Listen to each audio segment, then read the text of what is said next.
तो आज की जो क्लास होगी वह है पूरी तरह से वात प्रकृति पे होगी। क्योंकि आप सभी को बता दूं कि 3 प्रकृतियां होती हैं, जिसमें वात प्रकृति का जो प्रभाव है व्यक्ति के ऊपर ज्यादा पड़ता है। वात प्रकृति से जो बीमारियां होती हैं सबसे ज्यादा होती हैं, क्योंकि कहा जाता है कि वात का अपना जो प्रभाव है वो बॉडी में ज्यादा है। आप लोगों को भी पता होगा कि शरीर में वात, पित्त और कफ है। तो वात को संचालित करने का या वात का जो प्रकार की बात की जाए तो वात शरीर में 10 प्रकार का है। पित्त और कफ के कम से कम प्रकार हैं, लेकिन वात का अकेला 10 प्रकार है।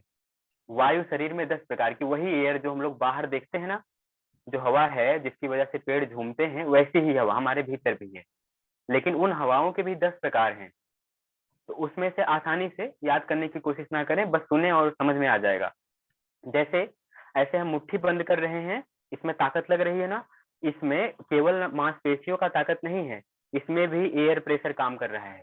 जैसे आप सभी ने देखा होगा जेसीबी मशीन है, वो अपने पिलर्स पे खड़ी हो जाती है। और बहुत सारी मशीनें हैं जो एयर प्रेशर पे, बहुत सारी मशीनें हैं जो लिक्विड प्रेशर पे। वर्षा दीदी आर्किटेक्ट हमारे साथ जुड़ी हुई है, तो इनको पता होगा बहुत सारी चीजें जो है एयर प्रेशर पे और लिक्विड प्रेशर पे काम कर रही हैं, जो बड़ी आसानी से काम कर रही हैं। लेकिन भगवान का बनाया हुआ शरीर 10 प्रकार के एयर प्रेशर पे काम करता है, जिसमें यहाँ फेफड़े के और नासिका के बीच में जो हवा होती है, जो हमारी प्राण वायु कहलाती है, यह यहाँ तक का संचालन जारी रखती है और यह मुख्य वायु मानी जाती है। लेकिन इसके नीचे, नाभि के नीचे और एनस तक जो वायु होती है, एनस ही नहीं, उसका जो पूरा पूरा प्रभाव देखा जाता है वो पूरे पैर में भी होता है नीचे तक। तो उसका जो प्रभाव होता है वह अपान वायु का है। अपान वायु विशेष तौर पे बॉडी को प्यूरिफाई करती है, विशेष तौर पे। नहीं तो पसीने से भी बॉडी प्यूरिफाई होती है, टॉक्सिन बाहर निकलते हैं, लेकिन विशेष तौर पे अपान वायु बॉडी को प्यूरिफाई करती है। अब इसके आगे अपान वायु नीचे होती है, प्राण वायु यहाँ चेस्ट से लेकर नासिका तक होती है। पेट में जो हवा होती है उसे कहते हैं समान वायु। समान वायु हमारे पेट में पाचन के लिए उत्तरदायी होती है। जो हमारा भोजन पचता है ना, वो समान वायु के कारण पचता है। तो प्राण, अपान और समान की बात हो गई। उदान वायु होती है गले से ऊपर की तरफ, उदान कहते हैं उसको, कंठ में होती है वो, उदान वायु होती है। उसके अलावा एक होती है जो पूरे शरीर में होती है, जो ब्लड सर्कुलेशन के लिए उत्तरदायी होती है। अच्छा, उदान का काम क्या है? ये जो वोकल कार्ड होता है, लैरिंग्स, फेरिंग्स, हमारा ट्रैकिया, यहाँ जहां से हम साउंड क्रिएट करते हैं, विभिन्न प्रकार का मॉड्यूलेशन करते हैं, आवाज से बोलते हैं, हमारा बोलने का। और साइनस नलिकाओं में जो भरी हुई वायु होती है, जिसकी वजह से हमको हल्कापन लगता है। और जब उसी उसी नलिकाओं में कफ भर जाता है जुकाम के समय, तो लगता है कि जैसे मुंह आगे की तरफ लटक रहा है और सिर भारी हो रहा है। तो वह होती है उदान वायु, उसके दूषित होने से समस्या होती है। अब ये जो हमने कहा लास्ट में व्यान वायु, व्यान वायु सिर से लेके पैर तक होती है। तो मिला जुला के 5 प्रकार की तो मुख्य वायु हो गई। इसके अलावा छींक की, हिचकी की, खांसी की और डकार आने की, पलकें झपकाने की, कान से सुनाई देने की, नाक से सूंघने की, इनके पीछे भी एक वायु होती है, जिसको नाग, कूर्म, कृकल, देवदत्त और धनंजय कहते हैं। यह है उन 5 प्रकार की जो वायु पहले मैंने बताया, प्राण, अपान, उदान, समान और व्यान, उनके उप प्राण हैं। मतलब मोटा मोटा काम करने के लिए तो प्राण वायु, लेकिन हल्का फुल्का छोटा छोटा काम करने के लिए उप प्राण उसका, जिसमें नाग, कूर्म, कृकल, देवदत्त और धनंजय होते हैं। यह 5 प्रकार की वायु, कुल मिला के 10 प्रकार की वायु। तो आप लोग सोच सकते हो कि 10 प्रकार की वायु शरीर में होती है और इम्बैलेंस हो जाए तो इससे 80 प्रकार की बीमारियां होती हैं। और उन 80 प्रकार की बीमारियों में लकवा भी है, हार्ट अटैक भी है, जो रैपिड आती है बीमारियां, झटके से आती हैं। ब्रेन हेमरेज हो गया। मतलब जो 7 धातुओं की बात की जाती है ना, भी आप लोग याद करने की कोशिश मत करो, परेशान मत हो। मैं कह रहा हूँ याद करने की कोशिश ना करो और लिखने की भी कोशिश ना करो। ये चीजें आपको रिकॉर्डेड मिल जाएंगी, या फिर बहुत इंपॉर्टेंट लगे तो कुछ पॉइंट नोट कर लो बस। 7 धातुओं, 5 से हमने कहा कि प्राणवायु 5 प्रकार की उनका जो उप प्राण होते हैं। इसके अलावा जो होती है अदर अलग से, वह 7 प्रकार की धातु होती है। ये धातु क्या होती है? धातु लोहे और तांबा और पीतल को भी कहते हैं, वैसे हमारे शरीर में होती है। तो हमारे शरीर में जो ब्लड है ना, ये भी एक धातु है। मांस है, ये भी एक धातु है। हड्डी है, हड्डी भी एक धातु है। इस तरह से 7 धातु होती है। तो जब हमारे भीतर कोई समस्या होती है त्रिदोष की, मतलब वात पित्त कफ की, तो धातुओं पे सीधा सीधा प्रभाव पड़ता है। और जो 5 तत्व की बात कही जाती है कि धरती, हवा, पानी, आग और आकाश, इनका जो पंच तत्व जो कहे जाते हैं, इनका भी सीधा प्रभाव होता है। मतलब त्रिदोष जो वात पित्त कफ है, यह सातों धातुओं से सात, और इसके अलावा 5 जो तत्व होते हैं उनसे भी जुड़ी होती है। तो एक दूसरे को परेशान करते हैं एक दूसरे को। अगर हम ऋतुचर्या के हिसाब से ना चलें तो कभी धातु कोई बढ़ जाएगी, कोई घट जाएगी, तो लोग कहेंगे ये समस्या हो रही है, वो समस्या हो रही है। लेकिन अगर अपने बेसिक अवयव को समझ लिया जाए कि धातुएं डिसबैलेंस हो रही हैं, इसका मतलब है कि वात पित्त कफ डिसबैलेंस हो रहा होगा, इसी की वजह से शरीर पे ये समस्या आ रही है। मौसम बदल रहा है, मैं मौसम के अनुकूल नहीं हो पा रहा हूँ, इसलिए समस्या आ रही है। तो विशेष तौर पे वात ही बढ़ता है, और वात बढ़ता है तो देखो समस्या क्या क्या होती है। वात को कहा गया है कि पित्त पंगु, कफ पंगु, पंगु मल धातव। पंगु मतलब लंगड़ा होता है। तो वात जो है, पित्त जो है वो भी लंगड़ा होता है, कफ होता है वो भी लंगड़ा होता है। और जो मल और धातुआं होती है ना, जैसे 7 धातुआं जो हमने अभी बताया कि रस, रक्त, मांस, मेद, अस्थि, मज्जा और शुक्र, ये सब लंगड़े होते हैं। इनका अपने से चलने का जो है बहुत धीमा होता है, स्पीड बहुत धीमी होती है। लेकिन ये लोग, ये जो वात होता है ना, इसी की पीठ पे बैठ के चलते हैं पूरे शरीर में। वात पूरे शरीर में होती है, 10 प्रकार की होती है। इसी के पीठ पे कफ और पित्त सवार हो जाते हैं और पूरे शरीर की यात्रा करके इधर उधर बैलेंस को बिगाड़ देते हैं। अब बिगाड़ते क्यों है, बनाते कैसे हैं? देखो, हमारे शरीर में वात अगर बढ़ता है तो यह पित्त को बढ़ा देगा और कफ को घटा देगा। अब इसको याद कैसे रखें, याद क्यों रखें? याद से बेहतर है समझ लें। तो समझें इस बात को। आज फिर भट्टी का एग्जांपल दूंगा, क्योंकि वात पित्त कफ पे पूरा बेसिक क्लास अब शुरू हो रही है आज से। तो आज चलेगी, कल चलेगी और परसों चलेगी। तो आज इसको समझें आप लोग। देखो, जब हमारे शरीर में एयर बहुत ज्यादा बढ़ जाएगी, हवा बहुत ज्यादा बढ़ जाएगी, इसका एग्जाम्पल हमने दिया था भट्टी से। जो हलवाई होता है, मिठाई बनाता है ना, वो अपनी मिठाई की दुकान पे अपने जो, जहां से वो कोयला भरता है, उसके जस्ट सामने एक पंखा लगा के रखता है। पंखे से हवा जाती है तो अग्नि तेजी से दहकती है। अग्नि को पित्त कहा जाता है, हवा को वात कहा जाता है, अग्नि को पित्त कहा जाता है। और शरीर में जो लिक्विड होता है, जिसमें कि ब्लड हो गया, पानी हो गया, जो पूरे शरीर में पानी ही पानी भरा है, तो पानी हो गया और ब्लड में भी पानी मिला होता है। मतलब जितने भी प्रकार का बॉडी में लिक्विड है, लसिका है, लिम्फ टाइप का है, वो सब कफ में ले लो, उसको समझ लो आप लोग। केवल वही कफ नहीं होता जो हम लोग को जुकाम होता है, नाक से बहता है। तो जब वो हलवाई पंखे को तेज कर देता है, मतलब हवा को तेज कर देता है, अग्नि तेजी से दहकने लगती है। मतलब आपके भीतर अगर हवा तेज हो जाएगी, वात आपके शरीर में बढ़ जाएगा, तो घुटने की समस्या, डकार आना, ऊपर चढ़ना, अगर वात पित्त हो गया तो ऊपर की चढ़ेगी एसिडिटी, एसिडिटी चढ़ेगी तो यहाँ गर्माहट होगी, लगेगा ये जल रहा है, गला जल रहा है, खट्टी डकार के साथ गर्म डकार आ रही है, और दांतों में समस्याएं शुरू हो गई हैं, आंखें हल्की हल्की पीली और धारियां लेते हुए होने लग गई हैं, बाल झड़ना शुरू हो गया है, अपच होती है, बहुत सारी समस्याएं एक दूसरे से जुड़ी हुई होती हैं। तो अब ध्यान देंगे, जब हमारे भीतर वायु बढ़ जाएगी तो वायु से 80 प्रकार की बीमारी होती है। ठीक है, पित्त से 40 प्रकार की बीमारी होती है और कफ से 20-25 प्रकार की बीमारी होती है। तो आप लोग खुद समझ सकते हैं सबसे ज्यादा खतरनाक वात ही है। तो जब हलवाई को ऊपर रखी हुई भट्टी में कफ को कम करना होता है, ऊपर रखी हुई जो कढ़ाई होती है, भट्टी मैंने कह दिया, सॉरी, कढ़ाई रखा होता है, कढ़ाई में दूध रखा होता है, दूध को जला के उसको बर्फी बनाना है। अब दूध को आप लोग फैट समझो, हम लोग के शरीर में फैट बहुत बढ़ गया है।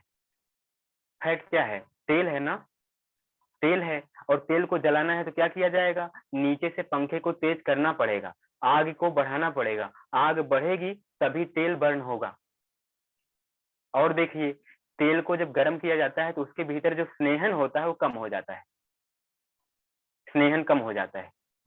तो आगे इसको समझाएंगे पित्त वाले चैप्टर में। बस इस चीज को नोट करिएगा कि कोई भी पकौड़ा पकौड़ी आप लोग तलते हैं, उसके बाद तेल में जो लिक्विडिटी होती है वो तो रहती ही है, लेकिन जो उसमें श्यानता होती है, विस्कोसिटी, वह कम हो जाती है। उसका जो मतलब भारीपन होता है और स्नेहन होता है वो कम हो जाता है। तो अगर किसी के शरीर से फैट कम करना हो, बहुत ज्यादा शरीर फैटी है, तो फिर क्या करना होगा, उसको वात बढ़ाना होगा, कपालभाति भस्त्रिका, समझ रहे हैं ना आप लोग, कि प्राणायाम तेज करो, आसन का अभ्यास करो, उसको भी तेज करो। लेकिन अभी बस केवल समझते चले जाएं कि मैं जो कह रहा हूँ अभी निष्कर्ष पे ना पहुंचे। बहुत सारे लोग हर चीज के निष्कर्ष पे पहुंच जाते हैं, तुरंत वात वाले निष्कर्ष पहुंचते हैं। आज वात वालों की बहुत बेइज्जती होगी, तो तुरंत निष्कर्ष पे पहुंच जाएंगे, निष्कर्ष पहुंचेंगे, ओहो ये तो मेरे के साथ नहीं है ऐसा। जब तक आप निष्कर्ष पे सोच रहे होंगे तब तक हो सकता है सर कुछ ऐसी बातें बोल के आगे निकल जाएं जो आपके बड़े काम की थी, आपने मिस कर दिया, और बाद में जाके कहते हैं सर ये बताइए क्रॉस क्वेश्चन। तो ऐसी दिक्कत ना करें, एक साथ वर्तमान में जिए, जो जो बोल रहा हूँ उसको वहीं वहीं पे कैप्चर करें, जैसे जैसे छोड़ रहा हूँ आप भी छोड़ते चले जाओ। एनालिसिस के तौर पे व्यक्ति को तभी पहुंचना चाहिए जब उसको पूरा ज्ञान हो जाए किसी चीज के बारे में। मतलब किसी व्यक्ति से मिला, देखते ही उसके बारे में सोचने लग गए ये ऐसा होगा वैसा होगा, मामला गलत हो जाएगा। पहले उससे मिलो जुलो, बातचीत करो, जब वो चला जाए तब बैठ के सोचो कि ऐसा रहा होगा, ऐसा रहा होगा, ऐसा स्वभाव। निष्कर्ष पे तभी निकलना चाहिए जब हमें पूरा जानकारी हो जाए। इसीलिए हाथ जोड़ के निवेदन है कि जो है पहले ही ना सोचने लग जाए, और ये ना सोचने लग जाए मेरा क्या होगा, मेरा वात है कि पित्त है कि कफ है कि वात पित्त है कि वात कफ है, ये ना सोचें। तो अब आगे निकलते हैं। तो आप लोग समझ गए इतना कि अगर हमारे शरीर में वात बढ़ जाएगा तो पित्त बढ़ जाएगा, और पित्त बढ़ जाएगा तो कफ घटेगा। तो आप लोग देख भी रहे होंगे, आप लोगों ने नोटिस भी किया होगा कि बहुत सारे लोग अचानक से कोई बीमारी होती है, शरीर बड़ा पतला होने चला जाता है, कंधा ऊपर उठने लगता है, ऐसे ये कंधा ऐसे ऊपर चढ़ जाता है, शरीर की त्वचा बड़ी पतली हो जाती है, शरीर बड़ा रूखा सूखा सा हो जाता है, हल्का हल्का शरीर में कालिमा बढ़ने लगती है। कालिमा क्यों बढ़ती है? कालिमा इसलिए बढ़ती है, कालापन इसलिए आने लगता है, त्वचा रूखी इसलिए होने लगती है क्योंकि उसके भीतर हवा बढ़ गई, आग बढ़ गई, ऊपर रखा हुआ जो तेल था, तेल का जो श्यानता थी कम हो गई। आप ही बताओ, रूखापन अगर आ रहा है, बाल झड़ रहे हैं, ड्राइनेस आ रही है स्किन में, तो इसका मतलब जरूर है कि हमारे भीतर का जो तेल है वो कम हो रहा है, और तेल में जो श्यानता है वो भी कम हो रही है। इसलिए घुटने में दर्द शुरू हो गया है, क्योंकि घुटने की हड्डियां एक दूसरे के ऊपर घिसना शुरू हो गई, एसिडिटी बढ़ना शुरू हो गया है, इसलिए खट्टी खट्टी डकार और गर्म गर्म यहाँ पे जलन होने लग गई है, और इसीलिए सिर में हल्का हल्का हेडेक होने लगता है, जैसे धूप ऊपर चढ़ती है। ऐसे ही घुटने में समस्या होने लग गई है, नींद कम आने लग गई है, पेट साफ होना बंद होने लग गया है, क्योंकि बड़ी आंत में पानी होता है, और जब भीतर की अग्नि बढ़ेगी, ऊपर से आपने हवा ऐसे, ऊपर से किसी ने कहा कि आप प्राणायाम करो, और प्राणायाम में भी बताया नहीं कि कौन सा करो। बाबा रामदेव का सौभाग्य से खुल गया वीडियो, और वो तेजी से भस्त्रिका कर रहे हैं, आप भी सहयोग में आके करने लगे, जोश में आके, और बाबा दम पे दम 2-2 मिनट पे प्रमोट और मोटिवेट करते रहते हैं। उसके बाद मोटिवेशन और तगड़ा कर दिया आपने, और तगड़ा से कर दिया, उस दिन समस्या और बढ़ जाएगी। क्योंकि टीवी पे या मोबाइल पे सिखाने वालों को ये नहीं पता होता कि इस व्यक्ति की प्रकृति क्या है, बस वो अपने हिसाब से सिखाएगा, सभी को एक ही पैमाने पे सिखाएगा। उसमें होता क्या है कि जब सब एक जैसा करते हैं तो 10 लोग करेंगे, उसमें से 5-6 लोगों को, 7 लोगों को हो सकता है प्रकृति अनुकूल बैठ जाए, सारे मामले सेट बैठ जाए, फायदा हो जाए, और 4-5 लोग बीमारी से ग्रस्त हो जाते हैं। लेकिन वो बेचारे बोल नहीं पाते, क्योंकि उन्होंने योग किया, और योग से बीमारी होती नहीं बल्कि ठीक होती है, ऐसा माना जाता है। तो बोल ही नहीं पाते हैं, सोचते हैं कि नहीं नहीं मेरे से ही कोई गलती हुई होगी, योग में थोड़े ना ऐसे होगा, योग करेंगे तो ठीक ही होंगे, बल्कि समस्या और बढ़ जाती है। तो इसलिए प्रकृति के अनुकूल जाके योग सीखना चाहिए, और प्रकृति के अनुकूल ही भोजन करना चाहिए। जितना अहम योगदान है हमारे योग का, उतना ही योगदान होता है हमारे भोजन का, 50%। इसलिए अपनी प्रकृति को जान के उसी के अनुकूल भोजन पानी सब रखना चाहिए। और देखिए, भारत में हम लोग के पास सौभाग्य है कि 3 ऋतुएं हैं, 3 ऋतुएं हैं, ठंडी है, गर्मी है, बरसात है। तो ठंडी में क्या हमको खाना पीना पहनना सोना चाहिए, गर्मी में क्या करना चाहिए? और आपको बताऊं कि बचपन जवानी बुढ़ापा, सुबह दोपहर शाम, सुबह दोपहर रात, बचपन जवानी बुढ़ापा, ठंडी गर्मी बरसात, इन तीनों के हिसाब से वात पित्त कफ को भी डिवाइड किया गया है। जैसे सुबह के समय कफ होता है, दोपहर के समय पित्त होता है, शाम के समय वात होता है।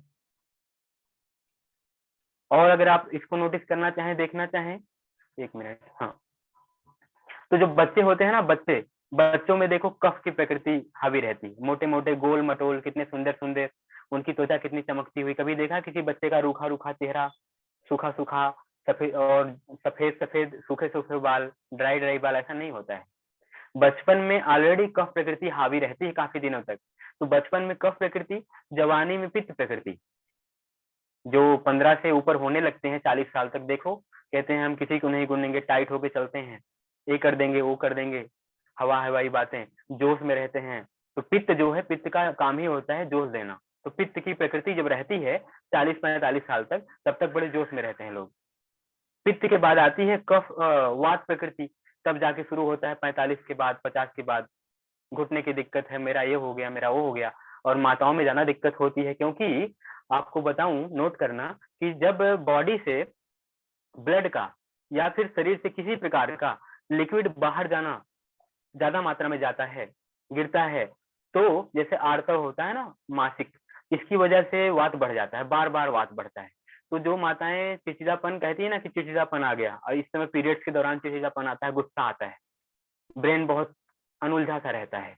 तो जब किसी व्यक्ति को भी देख लो, जेंट्स को अगर चोट लग जाए, उसके शरीर से ब्लड निकल जाए, तो उसका भी स्वभाव ऐसा हो जाता है, रूखा सूखा। स्वभाव की जो बात छोड़ो, आपने जरूर देखा होगा किसी के शरीर से एक्सीडेंट के दौरान अगर ब्लड गिर रहा है, आप तुरंत देखोगे उसके होठ पूरे फट जाएंगे, एकदम पपरियां आ जाएंगी होठों पे, कितना भी पानी पिला लो। क्योंकि बॉडी से अगर कोई भी लिक्विड ज्यादा मात्रा में बाहर गया तो वात बढ़ना तय है। तो माताओं को जो है घुटने की समस्या ज्यादा है जेंट्स की तुलना में।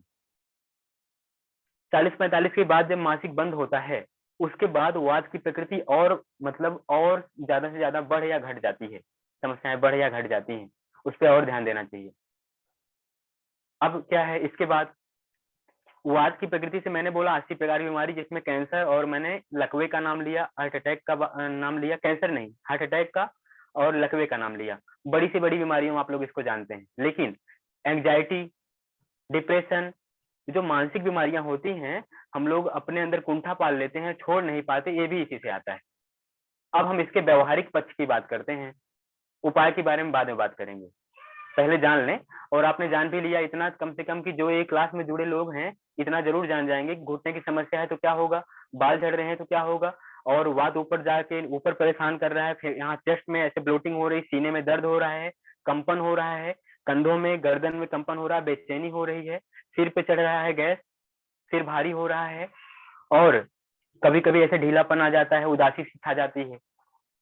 तो इन सारी समस्याओं की जड़ आपको इस क्लास में मिल जाएगी, और जिसको जड़ मिल गई वो उसका निदान भी ढूंढ लेगा, और निदान में मैं सहयोगी बनूंगा, मैं बताऊंगा क्या खाना पीना है, कैसे इसको कंट्रोल में करना है।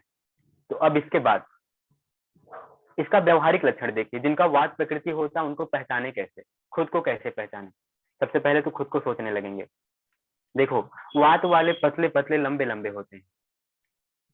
अब जो मोटे लोग हैं सोचेंगे मेरे बारे में बात नहीं होगी, तो वात वाले नाराज हो, कफ वाले नाराज हो जाएंगे। नहीं, ऐसी बात नहीं है। हम लोगों के शरीर में वात पित्त कफ सबके होता है, किसी के कोई ज्यादा होता है, किसी के कोई कम होता है। मौसम बदलता है, हम लोग अपना भोजन नहीं बदलते हैं, पारंपरिक भोजन करते हैं, तो फिर क्या है कि वो डोमिनेंट होने लगता है, कोई घट जाएगा कोई बढ़ जाएगा। अगर ऋतुचर्या, दिनचर्या और रात्रिचर्या का बराबर सेवन हम लोग करें, सही से पालन करें, तो नहीं बढ़ेगा। तो अब देखें, मैंने बोला कि वात वाला लंबा और पतला होता है, आंखें बड़ी चंचल होती हैं, ऐसे ऐसे बहुत बार चारों दिशाओं की, हर तरफ की खबर रखेगा अपने आसपास की, और मेरी तरह तेज तेज बोलने वाला होगा, जल्दी जल्दी बोलना चाहेगा, अपनी बात को, अपनी भावनाओं को जल्दी से बता देना चाहेगा। और क्या होता है वर्षा दीदी, ध्यान देना, अपनी बातों को, अपनी भावनाओं को जल्दी से व्यक्त करना चाहता है, और भावुक ज्यादा होता है, इमोशन ज्यादा होती है, जल्दी से रो देना, जल्दी से खुश हो जाना, जल्दी जल्दी होता है सब। और क्या होता है, भावनाओं में आके गुप्त बातों को भी बता देते हैं। माताओं में वात प्रकृति अधिक होने के कारण माताएं बदनाम हैं, अपने ऊपर ना ले जाएं। वो ये कह सकती हैं मेरी कोई गलती नहीं है, मेरी प्रकृति ही ऐसी है, मैं बातों को रख नहीं पाती हूँ, यहाँ से वहां हो जाती है बातें। भावनाओं में आके, प्रेम में आके, ऐसा नहीं है कि उनको ऐसा करने से उनके पेट में चूहे कूदते हैं जो बंद हो जाते हैं, नहीं, वो भावनाओं में आके हो जाता है। मतलब मैं देर करता नहीं, देर हो जाती है, ऐसा होता है। तो जान के नहीं करती हैं, वो गलती हो ही जाती है। वो क्या है कि अगर उनको ये कह दिया जाए कि इस बात को मत बताना, तो और गलती हो जाएगी। इसलिए अगर उसको रोकना है बात को, तो ये कह दो कि इस बात को चारों तरफ फैला दिया जाए, तो शायद वो बात ना फैले। बच्चों की तरह माताएं होती हैं, भावनाओं में आकर के उस चीजों को, उन्हीं चीजों को करेंगी जिस चीज को मना किया जाएगा। अब उनकी गलती सच में नहीं होती, वात प्रकृति की गलती होती है। ये मत सोचना जो पतली लोग हैं वही लोग वात के प्रकोप में है, नहीं। वात और कफ वाले जो लोग हैं वो मोटे लोग भी हैं, जो मानसिक रूप से बेचैन और परेशान रहते हैं। अब एक मैंने बोला कि ऐसे व्यक्ति जल्दी जल्दी अपनी बात कहने वाले होते हैं। दूसरा मैंने बोला पतले लंबे होते हैं, स्किन बड़ी पतली होती है, रूखी सूखी सी होती है। और क्या होता है, एक तो तेजी से बोलेंगे, दूसरा तेजी से बातें सुनना भी चाहेंगे। अगर आप उनके सामने एक लंबी स्टोरी कहना चाहें, जैसे मैं बाजार गया, धीरे धीरे, मतलब जो सस्पेंस क्रिएट करने वाली भूत भूत वाली कहानियां हैं, या फिर जो सीरियल में आता है ना, कोकिला बहन वाला, अभी तो भूल गया, बहुत दिन पहले देखते थे। तो वो जो मतलब थोड़ा सस्पेंस क्रिएट करने के चक्कर में वो लोग देर करती हैं, और बार बार लाइट इधर से उधर कैमरा होता है, वो चीजें वो लोग नहीं देख पाएंगे। वात वाले जल्दी से जल्दी कुछ ऐसी चीज देखना चाहेंगे जिसमें धूम धड़ाका हो, हनी सिंह हो, डीजे हो, रैप हो, ऐसा चीज उनको सुनना और देखना पसंद आएगा। और ऐसे ही लोगों की संगति भी पसंद आएगी, जो सुस्त और कंटाला टाइप के हैं। जिग्ना मैम आपका शब्द बोला, तो जो सुस्त और कंटाला टाइप के हैं, उन लोगों को मजा नहीं आएगा। उन लोगों को मजा नहीं आएगा, ये दोस्त मेरा बेकार है, ये तो बहुत लेजी टाइप का है, ऐसा छोड़ के, उनका साथ छोड़ के हट जाएंगे। तो वात वालों में ये होता है। और गीत संगीत तेज सुनना चाहेंगे, और उनका स्वभाव ऐसा रहेगा तो बार बार परिवर्तनशील रहेगा। उनकी दोस्ती कभी किसी से टिकेगी नहीं, कभी इनसे, कभी उनसे, कभी उनसे बदलती रहेगी। कभी उनको कोई अच्छा लगेगा, कभी कोई अच्छा लगेगा, कभी किसी को अच्छा बताएंगे, कभी फिर बुरा बताएंगे, ऐसा होता है। तो माताएं इसके लिए बदनाम है, उसके लिए मुझे भी क्षमा करना। हालांकि मैं भी आप लोगों से काफी करीब हूँ, मेरे अंदर भी ऐसी बुराइयां हैं। तो हर कोई मान ले मेरी बात, और हर कोई खुद को भी स्वीकार करे, इसलिए मैं आपका सहयोग कर रहा हूँ। तो इसके बाद सेकंड चीज है कि वात वाले का शारीरिक स्ट्रक्चर बताया मैंने, व्यवहारिक स्ट्रक्चर थोड़ा सा बताया। चाल को देखो, उसकी उसकी चाल तेज तेज रहेगी। और जो जो जानवर, जैसे गिलहरी हो गई ना, गिलहरी हो गई, तेजी से देखो, चूहा हो गया, गिलहरी हो गई, जानवरों को बताया जाता है कुछ जानवर वात प्रकृति के, कुछ कफ प्रकृति के। जैसे हाथी हो गया ना, कफ प्रकृति का है, धीरे धीरे चलेगा, चाहे हाथी के घर में आग लग जाए तब भी। तो कुछ लोग ऐसे भी होते हैं, चाहे कुछ भी नुकसान हो जाए मस्त रहते हैं, जो होगा देखा जाएगा। ऐसे नहीं है, वात प्रकृति वाले छोटी छोटी बात को बहुत सीरियसली ले लेंगे, दिमाग पे चढ़ जाएगी बातें, और उसी को लेकर के उलझे रहेंगे काफी समय तक। यह है कि वो अपनी चीजों के प्रति बहुत अवेयर होते हैं, और दूसरे की चीजों को देख करके जलन होती है, इसका कैसे हो गया, मेरा कैसे नहीं हो पाया। लेकिन एक अंतर आता है वात और पित्त वाले में। पित्त वाला कहता है इसका कैसे हो गया, अब मैं इससे बेहतर करके दिखाऊंगा। और कफ वाला कहता है जो भी है ठीक है, तुम्हारा हो गया, मेरा कभी होगा, कभी मेरा भी समय आएगा। वो मस्त रहता है अपने काम में, ऐसे ही। लेकिन वात वाले में समस्या आती है कि तुम्हारा कैसे हो गया, मेरा हो ही नहीं पाया। ऐसे लोग होते हैं, क्योंकि कर्मठ नहीं होते हैं, किसी काम में लगते हैं, कुछ दिन तक आगे बढ़ते हैं, फिर पीछे हट जाते हैं। तो आजकल जो नवयुवा है ना, जो टीनेजर हैं, टीनेजर मतलब जो है 13 से लेकर के 18 साल के बच्चे, आपने देखा भी होगा, कभी वो आईएएस बनने का सपना देखते हैं, कभी वो पीसीएस बनने का, कभी वो आर्किटेक्ट बनने का, कभी वो कुछ और बनने का, बार बार उनका जो है चेंज होता रहता है। देखेंगे कभी कोई कुछ बन गया, कभी कोई कुछ बन गया, तो उनको देख करके न्यूज़पेपर में पढ़ करके लगेगा कि ये नहीं ये बन जाना ठीक है, ये नहीं ये बन जाना ठीक है। ऐसे ही होता है। और चाल की बात करें तो चाल थोड़ी तेज होती है, खाने पीने की स्पीड तेज होती है, भोजन की स्पीड तेज होती है, क्योंकि हर काम में तेजी तेजी होती है, जल्दबाजी होती है, धीरेपन उनको पसंद नहीं होता है। तो यही बात बढ़ाने का कारण भी बनता है। जल्दी जल्दी खाना खाएंगे, एक निवाला अंदर गया नहीं, दांत ने पूरा उसको चबाया नहीं, तब तक दूसरा डाल देंगे, दूसरा अंदर जाएगा, तीसरा डाल देंगे। अब गैस नहीं बनेगी तो क्या बनेगा, हलवा थोड़े ना बनेगा। गैस बनेगी ना, आप किसी पाइप में एक बार थोड़ा सा मिट्टी डालो, उसको गीला करके ना डालो, बस मिट्टी डाल दो, फिर थोड़ी देर बाद फिर मिट्टी डालो, फिर मिट्टी डालो, तो मिट्टी के बीच में हवा बन जाएगी ना। वैसे ही ऊपर की जो गैस बनती है वो इसी वजह से बनती है। अब ऐसे ही वात वाला जब खाना खा लेता है, तेज की डकार करेगा, और वात वाला कहेगा मेरे को बाई है, ढीला होकर कहे बाई है मेरे को, इसलिए मेरे को डकार आती है। और खाना तेजी से खाएगा, बोलेगा तेजी तेजी, चलेगा तेजी तेजी, इस तरह से उसके काम में स्पीड पाई जाएगी। आप लोग अगर देखना चाहें, एग्जाम्पल लेना चाहें, अपने आप को नहीं समझ पा रहे हैं तो इमेजिन करें, अपने आंखें बंद करके अपने आस पास पड़ोस में एक दो लोग ऐसे जरूर मिलेंगे। और अपनी बात को तेजी से कहने के चक्कर में कुछ बातें ऐसी भी कह देते हैं जो नहीं कहनी चाहिए। तो ये नुकसान की सारी बात बता दी, अब फायदे की बात बताएं। हाँ, श्रुति मिश्रा। हाँ ठीक है, बिल्कुल आप सही कह रहे हैं, वही मैं बताने जा रहा हूँ फायदे की बात। तो फायदे की बात वाले में क्या होती है, बात वाला बेचारा अपने दिल का बड़ा साफ होता है, दिल का बड़ा साफ होता है क्योंकि भीतर कुछ रखता ही नहीं। और आध्यात्मिक तौर पे जो उदारता इनके भीतर होती है वह अन्य किसी के पास नहीं होती, क्योंकि भीतर चोरी बैठी रहती है कफ वाले के। पित्त वाले के भीतर कब क्या आ जाए कोई भरोसा नहीं है, कब बदल जाए मन उनका। लेकिन वात वाला अपने हृदय को धुल के बैठा होता है, अपनी सारी बातों को शेयर करके बैठा होता है। ओशो ने कहा था कि गंभीर मतलब गधा। बहुत सारे लोग समाज में कहते हैं अरे उम्र बढ़ गई, थोड़ा गंभीर बनो, इतना सीरियस क्यों रहते हो। तो कहते हैं भैया सीरियस ना रहेंगे तो बच्चे क्या सीखेंगे हमसे। अगर हम ही इतना मजाकिया लहजे में रहने लग गए तो बच्चों पे क्या असर जाएगा। अरे बच्चों को हंसना क्या मना कर दोगे आप। गंभीर का मतलब क्या आप सीरियस होकर के समाज को बदल दोगे। सीरियस होकर समाज को नहीं बदल सकते। सीरियस तो मुर्दे होते हैं, सीरियस तो बीमार होते हैं। अगर खुशनुमा इंसान नहीं है, केवल उसके बोलने पर ही बात हो पाती है, उसका चेहरा बात नहीं कर पाता है, तो फिर बेकार है इंसान। इंसान का मतलब जानवर थोड़े ना है कि जानवर जब आपको उसके चेहरे पे आप कोई भाव देखेंगे। जानवर बहुत एक्सप्रेशन के तौर पे ही तो होता है ना। इंसान के पास बुद्धि होती है, एक्सप्रेस कर पाता है अपनी बात को, एक्सप्रेस कर पाता है तो लोग जुड़ पाते हैं उससे। अब हमारे पास केवल बोलने का ही साधन नहीं है, हम इंसान हैं। हमारे पास सुपीरियरिटी इतनी जरूर होनी चाहिए कि हमारा चेहरा देख करके, हम बता रहे हैं आप लोग को ध्यान से सुनिएगा, कुछ ऐसी माताएं हैं, कुछ ऐसे हैं जेंट्स लोग मेरे संपर्क में, चेहरा देख के जान जाएंगे कि भूखा है कि प्यासा है, इसको क्या चाहिए, दुखी है कि सुखी है।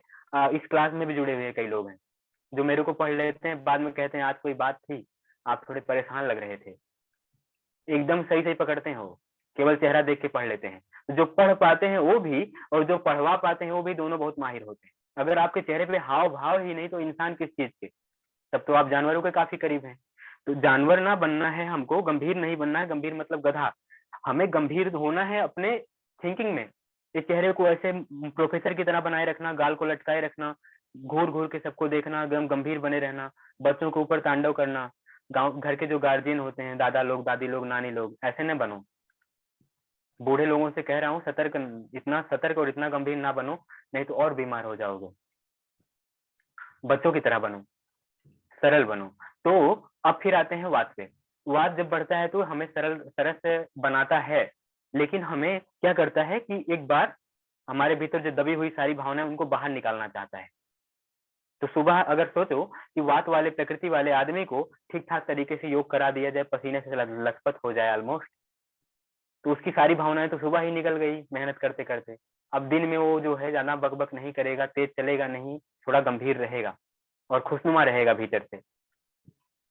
तो अगर नहीं किया गया तो वो क्या करेगा, वही अपना पूरा प्रकोप, अपने जो वात प्रकृति का प्रकोप है वो दिखाएगा सबके ऊपर। मतलब वो योग जो है वात पित्त कफ तीनों का जो प्रकोप है उसको शांत कर देता है। इसके अलावा डाइट भी शांत कर देती है। तो अब थोड़ी सी बातें व्यवहारिक पक्ष की हो गई, खाने पीने की और चीजें मैं लेके चलता हूँ, क्योंकि मैं कोई पैटर्न बना के नहीं बताता हूँ, विदाउट पैटर्न नहीं बताता हूँ। मुझे पसंद नहीं है किताबों से या फिर किसी पैटर्न में बंध के बताना, तो फ्री होकर के बता रहा हूँ आप लोग को। हाँ, अब आध्यात्मिक तौर पे ठीक ठाक होते हैं, अपनी बातों को लोगों से कह देते हैं, दिल हल्का रहता है, पूजा पाठ में इनका मन लगेगा अगर लगाना चाहेंगे तो, अपने आप को वात प्रकोप से निकाल देंगे तो। अगर वात प्रकोपित रहता है तब तो भाई आप परेशान रहोगे। ऐसे हड्डी करोगे तो हड्डी टूटेगी, खटखट आवाज आएगी। बैठोगे तो मन बेचैन रहेगा, आंख बंद करने को कोई कहेगा ध्यान लगाओ, तुरंत आंख खोल दोगे, कहोगे आंख बंद करते ही अंधेरा दिख रहा है, ऊपर से बहुत दिक्कत हो रही, मन नहीं लग रहा है मेरा। और रात में नींद सही से नहीं आती, बात वालों को सपना बहुत आता है, क्योंकि दिन भर तो उनका मन हवा से बात करता रहा, हवा भीतर जाना भरी हुई है, और रात में भी हवा से बात करेगा ही करेगा। तो चेतन मन रात में भी सपना दिखाएगा उनको, और चेतन में जाकर के, तो रात में भी उनकी पिक्चर चलती रहेगी। सुबह सो के उठेंगे, कहेंगे बड़ी थकान है, फ्रेशनेस आई नहीं, रात भर गहरी नहीं सोया, आज तो 9 घंटे सोया फिर भी फ्रेशनेस नहीं आई, क्योंकि भीतर पिक्चर चलनी जा रही ही थी। अब हम लोग थोड़ा सा देख लें कि और रोग, जो बीमारियां होती क्या क्या होती हैं। वात से 80 प्रकार की बीमारियों का नाम लिया, पूरी एक लिस्ट मैं भेज दूंगा, आप लोग देख लेना 80 प्रकार की बीमारी होती कौन कौन सी है। ऊपर ऊपर आप लोग जान लो कि जो जोड़ों का है, हड्डियों का है, और इसका फार्मूला देख लो, ये वाला, कि रस रक्त मांस मेद अस्थि मज्जा शुक्र, 7 धातु शरीर में, जो हमारे भीतर ब्लड है, जो हमारी हड्डियां हैं, 1 मिनट, जो हमारी सातों धातुएं हैं ना, जैसे हम भोजन करते हैं तो उससे पहले पहले रस बनता है, ये बात मैं बार बार कहता हूँ, ध्यान देना। रस बनता है, रस से तब हमारे रक्त बनता है। तो हमने जैसे खाना खाया, मान लो खाना खाया, हमारा खाना हमारे पेट में गया, दांत ने तोड़ा उसको चबा चबा के। वात वाला भाई धीरे धीरे खाता है, तेज तेज खाता है, तो मैं कह रहा हूँ धीरे धीरे खाना शुरू कर दो, और अभी उपाय बताते हैं। तो अभी बहुत समय है, तो उपाय बताते हैं। तो अभी आगे देखेंगे, जब हम चबा चबा के खाना खाते हैं, उसका जो है अवयव टूट जाता है। टूटने के बाद हमारे ग्रास नली से होते हुए भोजन पेट में, पेट से फिर घूम करके चला जाता है, पाइलोरिक वाल्व खुलता है डेडुनम में, छोटी आंत के ऊपरी हिस्से में। छोटी आंत के 3 भाग होते हैं, ऊपरी हिस्से में जाता है, ऊपरी हिस्से में उसमें कांटेदार संरचना होती है, उसको तोड़ता है, उसमें एंजाइम्स मिलाए जाते हैं। भोजन जिस प्रकार का होता है ना, जितने जितने प्रकार का भोजन, उतने उतने प्रकार के एंजाइम, 20,000 प्रकार के एंजाइम भगवान ने बनाए थे। उनको पता था आगे चल के बर्गर पिज्जा खाएगा, गोलगप्पे खाएगा, ऐसी ऐसी चीजें खाएगा जो 56 भोग में भी नहीं थी।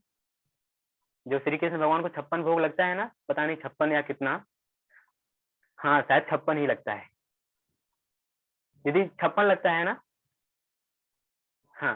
तो 56 भोग जो लगता है, 56 से भी आगे निकल जाएगा आदमी, और न जाने क्या क्या खाएगा आदमी। तो भगवान ने 20,000 प्रकार के एंजाइम बना दीजिए, जिसमें lipase, zymase, cysteine, trypsin, rennin, काइनिन, ऐसे कुछ मुझे याद हैं, बाकी और सब भगवान ही जाने। तो 20,000 प्रकार के एंजाइम हैं, तो मतलब हम कुछ भी खा सकते हैं। लेकिन इसका मतलब, हम लोग खाते हैं तो अंदर गया भोजन, भोजन को तोड़ा मरोड़ा, अब तोड़ने मरोड़ने के बाद भोजन से रस बनता है। उसी रस को हमारे भीतर जो आंत होती है ना, आंत आंत बड़ी, मतलब कुल मिला के यहाँ से हमारे रेक्टम तक हमारा भोजन कुल मिला के 33 से 35 फीट की यात्रा करता है। 33 से 35 फीट दूरी तय करता है, अंदर जाके इधर उधर घूमता है, ऐसे पेट में नलियां होती हैं, ऐसे ऐसे घूमता है, पूरा घूम कर तब जाके शरीर से बाहर निकलता है। तो इन दौरान वो बीच में कई ऐसी जगहों से, कई ऐसे स्टेशनों से गुजरता है, अन्वेषा बैठ जाओ, हाँ, जहाँ पे उसके भोजन से, जो भोजन हमने खाया है उसका रस निकाला जाता है। अच्छा भोजन करोगे तो अच्छा रस निकलेगा, बर्गर पिज्जा खाओगे तो आप समझ सकते हो उससे क्या निकलेगा, उससे सॉस निकलेगी, और क्या निकलेगा पता नहीं, क्या क्या निकलेगा उससे निकलेगा। और वो जो है उसका रस निकल के जाएगा तो हमारे ब्लड बनेगा, पहले रस बनता है, रस से रक्त बनता है। तो आप ही समझ जाओगे, जब आपका रस ही खराब है, आपका भोजन खराब तो आपका रस खराब, रस खराब तो आपका रक्त खराब, रक्त खराब तो रक्त के बाद बनता है मांस, मांस खराब, मेद खराब, चर्बी, चर्बी मतलब जिसकी वजह से जोड़ों पे ऐसे ऐसे मोड़ते हैं, और हम लोग का भी ठीक ठाक है क्योंकि योग कर रहे हैं, तो ये जो है ये भी ठीक रहेगा। स्नेहन, जिस जो हम लोग का तेल होता है, तेल ठीक रहेगा, जिसे हम कहते हैं मेद, चर्बी। रस रक्त मांस मेद अस्थि मज्जा शुक्र ओज, इस तरह से 7 धातुएं बनती है। हड्डी भी उसी से बनती है, और रस ही खराब है तो हड्डी कैसी बनेगी, टूटने वाली हड्डी बनेगी, जरा सा इधर उधर हुआ हड्डी टूट गई, ऑस्टियोपोरोसिस वाली हड्डी बनेगी। जब विटामिन डी आप कम खाओगे तो, धूप का सेवन कम करोगे तो, न केवल भोजन मुंह से होता है बल्कि आंखों से, कान से, त्वचा से, इंद्रियों से होता है, बार बार कहता हूँ। तो त्वचा का भोजन भी सही होना चाहिए। तो इसके बाद, हाँ, रस रक्त मांस मेद अस्थि मज्जा शुक्र ओज, ओज लास्ट में बनता है, इस पे बात कर लेते हैं। तो हमारा शुक्र भी खराब बनता है, शुक्र छूट गया था। लेडीज और जेंट्स में शुक्र पाया जाता है, शुक्र की वजह से सही संतति पैदा होती है। अगर माँ बाप, मतलब एक किसान अगर खराब है तो उसकी खेती है, उसकी जो खेती अगर तैयार नहीं तो पक्का है कि फसल खराब होगी। तो माँ बाप ही तय करते हैं कि बच्चे कैसे हैं। अगर आज आपका बच्चा रॉक है, विदाउट सरकारी प्राइवेट स्कूल में डाले, केवल सरकारी स्कूल में अच्छा नंबर ला रहा है, अच्छा नाम कर रहा है, उसमें टीचर का योगदान हो सकता है ऊपर ऊपर, लेकिन सबसे बड़ा योगदान आपका खुद है, क्योंकि आपने अपने बच्चे की पेट में परवरिश अच्छी की। बाहर तो हर कोई करता है, पेट में मानसिक परवरिश क्या होनी चाहिए, शारीरिक परवरिश हर कोई करता है। हर माता को आजकल बादाम और अखरोट और चीजें क्या देनी है, केसर पिलाया जाना है, दूध देना है। आफ्टर प्री प्रेगनेंसी क्या क्या तैयारियां होनी चाहिए, हर कोई करता है। लेकिन वैचारिक तैयारी क्या होनी चाहिए, मानसिक तैयारी क्या होनी चाहिए, कोई नहीं करता है। बहुत कम लोग हैं जो इसके प्रति जागरूक हैं, और यहीं से बच्चे की फसल तैयार होती है। आपका बच्चा कैसा होगा, यह आपके गर्भाशय में जब पेट में बच्चा है तभी तय होता है। जी, आपके सारे सवालों का जवाब लास्ट में मिल जाएगा, आप नंबर ले लेंगे, बाद में मैसेज कर दीजिएगा। अभी हमने कहा है कि केवल क्लास को लगातार जारी रहने दीजिए, क्योंकि क्लासें छोटी पड़ जाती हैं मेरे को 1 घंटे की। तो हमें पेट में ही काम करना होगा। तो शुक्र जिस माँ बाप का ठीक रहेगा उसकी ही संतति ठीक रहेगी। शुक्र ना केवल शरीर के पोषण से ठीक होगा, बाहर से आहार से ठीक होगा, बल्कि मानसिक आहार से ठीक होगा। अगर आपका मानसिक आहार, वैचारिक आहार ठीक है तो आपका शुक्र ठीक होगा, तो आपकी संतति ठीक होगी। इसके बाद बनता है ओज। ओज आपके भीतर कम है, ओज की कमी आपके भीतर है, तो आप अपनी बात को 10 लोगों के बीच में रखेंगे, लेकिन आपकी बात की वैल्यू नहीं रहेगी। आप 1000 लोगों के बीच में खड़े होंगे, और अगर आपके भीतर ओज है तो जो 1000 लोगों को संबोधित करने वाला व्यक्ति है उसकी नजर बार बार आपकी तरफ खींचेगी। ओज की वजह से आप जहां जाकर खड़े हो जाओगे, लाइन वहीं से शुरू होगी। एक ओजस्वी जो व्यक्ति होता है ना, उसके पीछे ही सब होते हैं। जो विवेकानंद का भाषण हुआ करता था, विवेकानंद की जो पर्सनैलिटी हुआ करती थी, वो भारत का प्रतिनिधित्व क्यों कर पाए? केवल मोटे थे, गोरे थे, बाल अच्छे थे इसलिए नहीं, भीतर से भरी हुई आभा का मुझे तो लगता है 80% योगदान होता है। शरीर भाड़ में जाए, 20% शरीर का योगदान होता है। अगर आपके भीतर आभा नहीं है तो आप बिल्कुल बेकार हो। आभा तभी बनेगी जब रस, रक्त, मांस, मेद, अस्थि, मज्जा, शुक्र, ओज तक सही रहोगे तब। अब बताओ, बर्गर, पिज्जा, चाउमीन खा के कितनी बढ़िया आभा बनाओगे? जैसा खावे अन्न वैसा होवे मन। जब बेसिक बेस पे ही खराबी कर दिया तो बीच में आकर के कितना कहाँ से क्या करोगे? ओम का उच्चारण करके कितना सुधार करोगे? होगा सुधार, काम बनता है, मैंने आजमाया है। गोलगप्पे खा करके भी ओज बढ़ाया जा सकता है, चीजें हैं। लेकिन कितना बढ़िया हो कि अगर आप मानसिक तैयारी के साथ साथ शारीरिक तैयारी भी, मतलब निवाला भी ठीक ठाक खाओ, तो फिर आपकी तैयारी बढ़िया हो जाए। तो फिर कैसे बढ़ेगा वात पित्त का? सब बैलेंस में आ जाएगा। अब अगर वात बढ़ा है तो इसका सीधा सा प्रकोप हमारी सातों धातुओं पे होगा। पेट खराब रहेगा, नीचे से गैस पास नहीं होगी, क्योंकि मैंने बोला ना, रस, रक्त, मांस, मेद, अस्थि, मज्जा, शुक्र, ओज बनता है तो हमारी आंतों से रस का शोषण होता है। आंतों से, बड़ी आंच से पानी का शोषण होता है। बड़ी आंच से हम अगली सुबह जब सो के उठेंगे कल, तो कई लोग होंगे जो 8 बजे के बाद उठेंगे, कई होंगे 7 बजे के, कई होंगे 9-9, 10-10 बजे के बाद उठेंगे। भगवान सूरज कब के उठे हैं, आदमी कब का सोया पड़ा हुआ है, उसके आंतों से पानी सूख जाएगा, क्योंकि भगवान सूरज के उग जाने के बाद 5 से 7 बजे के बीच अगर आप नहीं उठ जाते हो, उससे लेट आप करते हो, आपकी आंतों का पानी सूख जाएगा। आप लेटरिन जाओगे, बार बार छोटे छोटे टुकड़े में मल होगा। मल एक फ्लो में आना चाहिए। अगर टुकड़े टुकड़े में मल होता है तो मतलब पक्का है कि आपका पेट खराब है। कई लोगों से पूछो तो कहेंगे नहीं नहीं, मेरा पेट सही है, मेरा पेट तो सही है। इतने सालों से खराब है कि आपको उसकी आदत हो गई है और आपको लगता है आप सही हो। मतलब शराबी शराब पी के कहता है मैं नहीं पिया हूँ, पूरी दुनिया पिए है। वैसे ही पेट अपना खराब है, लेकिन आदत हो गई पेट खराब होने की, तो लगता है नहीं नहीं मैं तो सही हूँ। होगा आपका खराब होगा, आप पूछ रहे हो।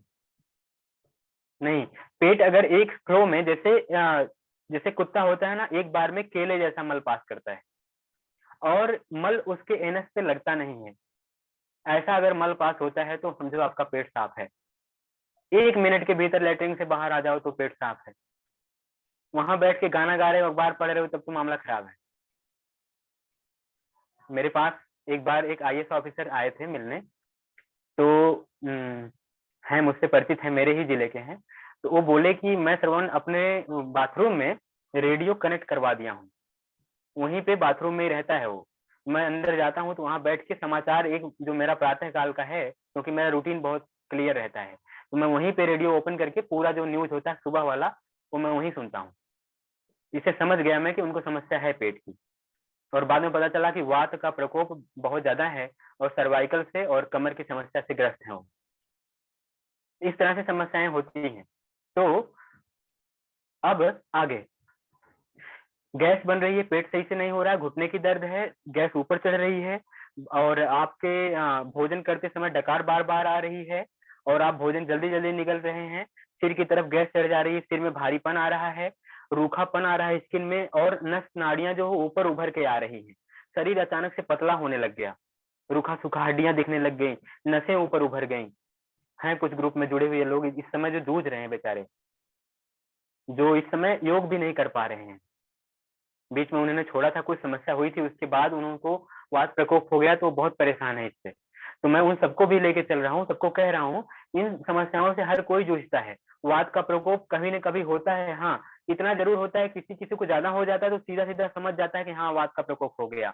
हड्डियां खटखट टूट रही हैं, स्पीड बढ़ गई बोलने की, नींद नहीं सही से आ रही, पेट नहीं साफ हो रहा है, घुटने की दर्द बढ़ गया है, जोड़ों का गर्दन पे दर्द बढ़ गया है, टिकलिंग सेंसेशन हो रही है, झुंझुनाहट सी हो रही कमर गर्दन में, थोड़ा सा योग कर रहे हैं तो झंझनाने लग रहा है पूरा शरीर।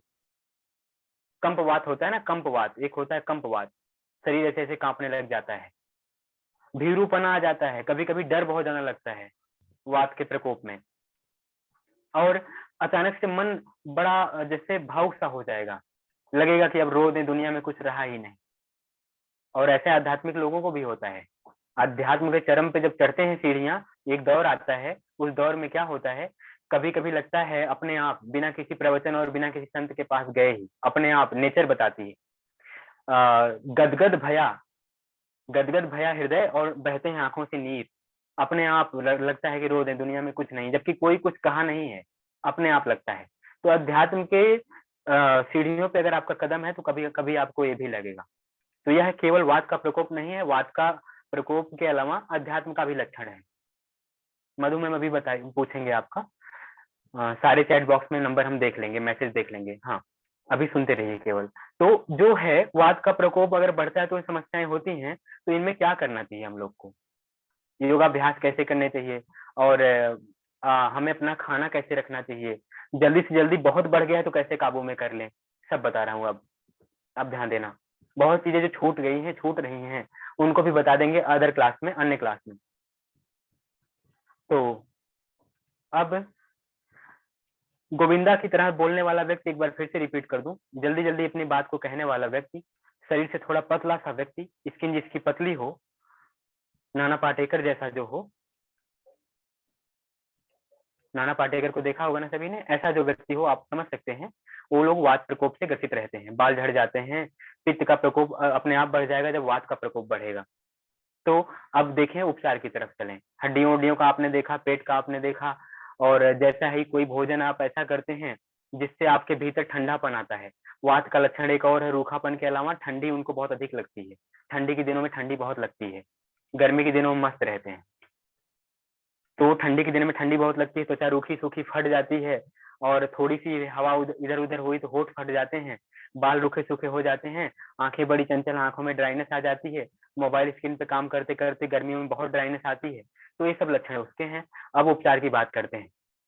तो आप ही सोचो, अगर कहीं पे रूखापन सूखापन है तो उसको क्या करना चाहिए ठीक करने के लिए, क्या याद आ रहा है मन में? गाड़ी झटके दे के चल रही है, रूखापन सूखापन आ गया तो क्या करना चाहिए? लोग ले जाते हैं डॉक्टर वहां पे, मैकेनिक यहाँ ग्रीस भरवाते हैं, तेल भरवाते हैं। तेल ही वात का एकमात्र उपाय है, सबसे बेहतर। तेल है, पानी है। हाँ दीदी, तेल है और पानी है। तेल पानी दो चीजें अगर हम अपने भीतर सही से कर देते हैं तो सुरक्षा हो जाएगी। अब इसमें, हाँ दीदी, दोनों लोगों ने सही जवाब दिया, बिल्कुल।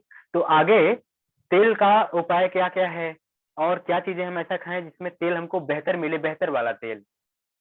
बेहतर वाला तेल पाने के लिए सबसे बेहतर उपाय है, सबसे बेहतर उपाय है घी, गाय का देसी घी। अब घी किनको नहीं खाना चाहिए ये भी समस्या आएगी। वात वाला खा रहा है लेकिन वात के साथ पित्त है, वात के साथ कफ है, तो घी बताना पड़ेगा कि इसमें घी खाएं कि ना खाएं, घी के अलावा अदर विकल्प क्या हो, घी के अलावा अदर विकल्प क्या हो। बहुत लोगों को लगता है कि मेरी वात कफ प्रकृति है, मेरा शरीर मोटा है, अगर मैं घी खाऊंगा, घी खाने से मेरा वात तो कंट्रोल में आएगा लेकिन कफ बढ़ जाएगा। घी ठंडा होता है और फैट बढ़ा देगा तो मैं बहुत मोटा हो जाऊंगा। तो अगर आप वनस्पति घी डालडा खाना शुरू करेंगे तब ऐसा होगा। अगर आप देसी गौ माता का घी खाएंगे तो उससे आपका जो कफ है नहीं बढ़ेगा।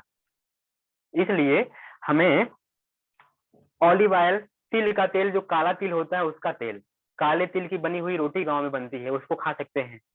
और घी का सेवन कब करें, कैसे करें, और देखें योग में क्या उपचार है, ये सब बता रहा हूँ। देखिए, तो घी का सेवन करें कैसे कैसे, रात में जब सोने जाते हैं, आपका लगता है कि हमारे भीतर वात बहुत बढ़ गया है, वात की वजह से गर्मी भी बढ़ रही है, अम्ल पित्त बढ़ रहा है, मतलब थोड़ी सी गर्मी यहाँ जलन सी होती है, खट्टी डकार के साथ गर्मा गर्म डकार आती है, सिर में हेडेक है, आंखें थोड़ी सी लाली, ऐसे देखेंगे कभी शीशे में, आंखों में धारियां उभर जाएं, ऐसे ऐसे धारियां बन जाएं, केवल आंखें सफेद हो जाएं तो वात बढ़ा हुआ है। अगर आंखों में ऐसे धारियां और लकीरें बढ़ने लग जाएं तो समझ जाना पित्त बढ़ रहा है। अब वात ज्यादा हो गया और पित्त को भी प्रकोपित कर रहा है। अब आंखें लालीमान लेके धारियां लेके बन रही हैं आंखों में, गुस्सा बहुत तेजी से बढ़ रहा है, बेचैनी हो रही मन में। तो फिर क्या करना कि रात में जब आप सोने जाओ तो 1 चम्मच घी को अपनी अपनी क्षमता भी चेक कर लेना कि अगली सुबह कहीं लूज मोशन ना शुरू हो जाए। तो एक दिन 1 चम्मच खाना, अगले दिन अगर दिक्कत हो गई तो फिर नहीं खाना, आधा चम्मच खाना, कम मात्रा कर देना, वैसे नुकसान नहीं होगा अगर देसी घी है तो। 1 चम्मच घी को दूध में डाल के इसको मिला के पी जाना। अरंडी का तेल भी पी सकते हैं, ऑलिव ऑयल भी पी सकते हैं, बादाम रोगन का तेल भी पी सकते हैं। थोड़ा गर्म तासीर होती है बादाम रोगन की, तो वात में तो फायदा करेगा, लेकिन अगर पित्त बहुत ज्यादा बढ़ा हुआ है तो थोड़ी सी दिक्कत बढ़ा देगा। और पित्त बढ़ने पे बादाम रोगन का तेल गले में जाता है तो थोड़ी सी सरसराहट और खरखराहट देता है। आप थोड़ी देर तक बेचैन रहेंगे और मुझे बोलेंगे क्या बता दिया, गले में जैसे लग रहा है कुछ फंसा हुआ है। तो बादाम रोगन की बजाय सरसों का तेल तो बिल्कुल ना डालो। सरसों का तेल डाल दोगे तो वो गले में और ज्यादा तेजी से लगेगा, उसमें कड़वाहट होती है, उसको कड़वा तेल कहते भी हैं गाँव में, कड़वा तेल। तो बेहतर विकल्प है कि घी का एक एक बूंद डाल दो अंदर नाक में। और क्या करें, अपने पैर के पंजों में तेल की मसाज करें, और मर्दनम बल वर्धनम होता है, मर्दनम गुण वर्धनम भी कहते हैं। किसी चीज को अगर आप मलोगे, जैसे कि होली के दिनों में लोग भांग मलते हैं ना, तंबाकू खाने वाले तंबाकू मलते हैं, बिना मले अगर कहो खा लो तो नहीं खाएगा, कहेगा जितना मलते हैं उतना ही बढ़िया इसका मजा आता है। तो कई आयुर्वेद की चीजों को अगर आप जितना मलोगे उसका प्रभाव उतना ही बढ़ता जाएगा। तो मलने से बल बढ़ता है। तो आयुर्वेदिक हम लोग भी हैं, धरती से, पानी से, हवा से, माटी से बने हैं। तो अगर हम लोग खुद को मलेंगे खूब सुबह अपना, मान लो तेल लगाने में आपको आसकत लगती है, आलस आता है, कौन जाए तेल लगाए, शरीर चिपचिपा हो जाता है। और मैं कहता हूँ नहाने के पहले तेल लगाओ, नहा लो, शरीर फ्रेश हो जाएगा। लेकिन कुछ लोग बहुत आलसी होते हैं, नहाते भी नहीं है। जब नहाते नहीं है तो तेल लगाएंगे नहीं, कपड़े गंदे ना हो, बाहर से देखने में अच्छे लगते हैं, भीतर से नहाते ही नहीं है। अन्यथा ना ले, बस हम चिढ़ा रहे हैं आप लोग को। तो नहाना है, नहाने के पहले तेल की मसाज करनी है। मसाज कुछ ऐसा करो कि रगड़ो तेल शरीर को खूब, ऐसे ऐसे। अगर आपके शरीर में आप रगड़ते हो, मोटापा ज्यादा है, अनुलोम मसाज, प्रतिलोम मसाज की भी बात आती है। कौन सा आयल से मालिश लेना है ये आपकी प्रकृति के ऊपर डिपेंड करेगा। पहले क्लास पूरी ले लीजिए, उसके बाद आप जान जाइएगा कि कौन सा तेल मुझे लगाना चाहिए। तो आप क्या करो कि आप तेल ले लो, कोई सा भी तेल, जब प्रकृति जान जाना तो तेल ले लेना। अभी केवल बस ये जान लो कि कोई भी तेल ले लेंगे हम। तेल लेके, अभी अगर वात की बात की जाती है, जिसमें मोटापन गाढ़ापन ज्यादा है, जो ज्यादा स्नेहक लिए हुए है, जैसे जिस तेल को गिरा दो और वो बहते बहते अधिक समय लगा दे, जल्दी से ना बह जाए। मतलब कि वो जो आजकल बाजार में आता है आंवले का तेल, बजाज आलमंड, ये सब मत ले लेना, ऐसा तेल मत ले लेना। ऐसा तेल जो मधु की तरह हो, शहद की तरह हो, ऐसा तेल लेकर के शरीर में खूब मलो, खूब मलो, शरीर गर्म कर दो पूरा, रगड़ते रगड़ते। जिनका वात बढ़ा हुआ है, अगर गैस बनती है, नहीं समझ में आ रहा है कैसे कैसे रोके, हमने मेथी खा करके देख लिया, सौंफ खा करके देख लिया, वात को समन करने वाली बहुत चीजें खा करके देख लिया है, नहीं काम बन रहा है, तो घी को खाना शुरू करो और घी को शरीर पे मलना शुरू कर दो। बहुत सारे जो गौ भक्त हैं, गौ माता की सेवा करते हैं, गौशाला में रहते हैं, वो पंचगव्य का ही प्रयोग करते हैं, तो घी का भी मसाज कर देते हैं शरीर में। तो घी का ना करो तो आप तेल का मसाज करो, नहा लो, उसके बाद आपको देखोगे शरीर में ग्लो भी बढ़ेगा, धीरे धीरे वात का प्रकोप समन होने लग गया। और वात वाले के शरीर में कम बल होता है। सबसे ज्यादा बलवान लोग मोटे लोग होते हैं, कफ वाले। बहुत खुश ना होइए मनीषा मैम, हमको पता है आपके पास कितना बल है। तो बल, जो बल की सस्टेनिंग होती है कफ वालों में होती है। मतलब कफ वाला अगर जिद करके बैठ गया कि आओ हाथ लड़ाओ हमसे, पंजा लड़ाओ हमसे, हमारे साथ दौड़ो हमारे साथ थोड़ी देर तक, तो क्या होता है, वात वाला जोश में भर के ललकार के दौड़ेगा, चलो आ जाओ हमारे साथ, आपको हम मिल्खा सिंह के तेज भागते हैं, हम आपको अभी पीछे छोड़ देंगे। लेकिन पता क्या चलेगा, वात वाला 2-4 कदम आगे जाकर के, भैया हमसे नहीं होगा, हमारा फेफड़ा ही जैसे जवाब दे देगा आप।